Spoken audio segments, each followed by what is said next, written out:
ఆహ్, చెప్పాలంటే మేము చదువుకుని ఒక 35 సంవత్సరాలు, 40 సంవత్సరాల క్రితం మేము పీజీలుగా ఉన్నప్పుడు మేజర్ యాక్సిడెంట్ అయింది అంటే ఒక కాలో, ఒక చెయ్యో విరగడం అలా ఉండేది.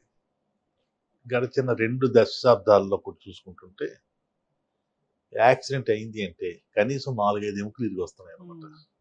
మెయిన్ కారణం ఏంటంటే ఆల్కహాల్ సేవించి డ్రైవ్ చేయడం, ర్యాష్ డ్రైవింగ్, ట్రాఫిక్ సెన్స్ లేకపోవడము, సెల్ ఫోన్ మాట్లాడుతూ మొబైల్ మాట్లాడడం.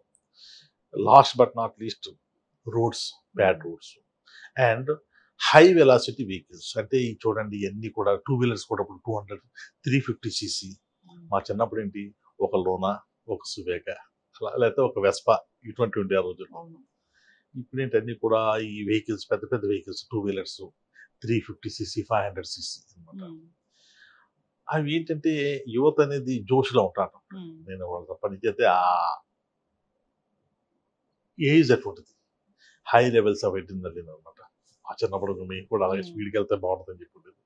బట్ మేము డే టు డే ఈ యాక్సిడెంట్ చూస్తాం కాబట్టి మేము కొంచెం స్లో అవుతాం అనమాట. వాళ్ళకది తెలీదు. యాక్సిడెంట్ అయ్యే వరకు కూడా హ్మ్. చాలా మందికి పిల్లలకి తెలీదు. ఓహ్! యాక్సిడెంట్ అయితే ఇంత దారుణంగా ఉంటుందా పరిస్థితి అని చెప్పేసి.